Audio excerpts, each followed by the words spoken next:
place. And if you're saying to them, you're a cog, you need to come and be in a factory line, and you need to work 40 hours a day, it doesn't mean that you'll get the essence of what they could bring you. They will sit in the office if you tell them and they still want to work for you, but you will not really get what they could offer. And if you give them the freedom and flexibility, maybe you will get more, as I see it.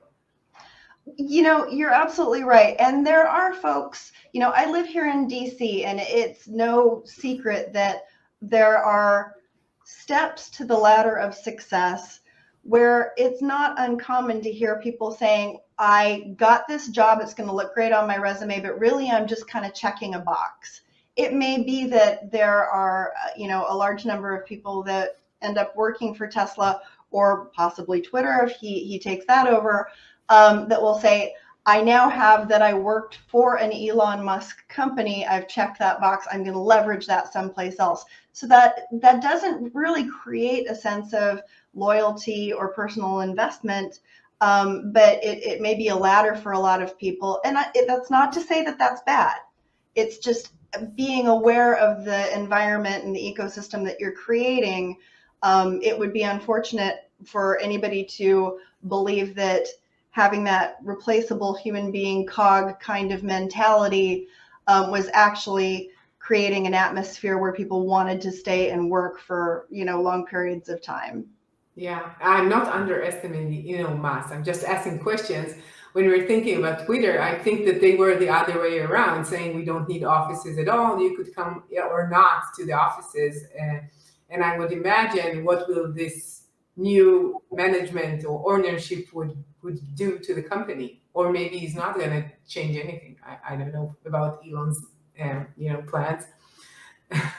So what do you think leaders need to know in order to lead their company to the future?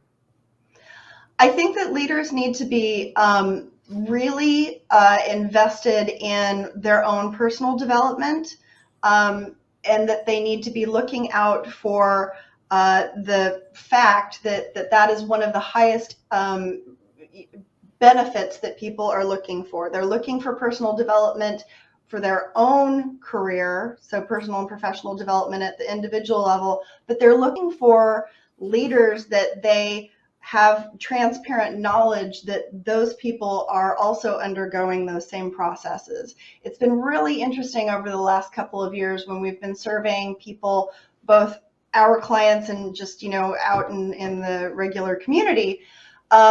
People, for the most part, aren't leaving because of, their pay or their title, and not necessarily because of, work from home or work from remote. What they're looking for is the ability to connect the job that they do and the work that they do to the value of the organization.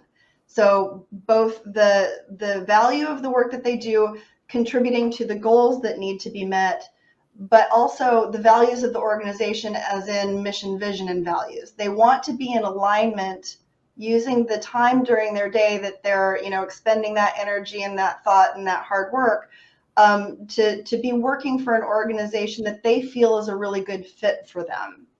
And the way to do that is to be able to say openly and honestly, A, we're listening to you, but B, we're also undertaking work at our own personal level. We are trying to be better. We're trying to be better leaders. We're trying to be better human beings. We're trying to, make sure that we increase engagement by being better communicators.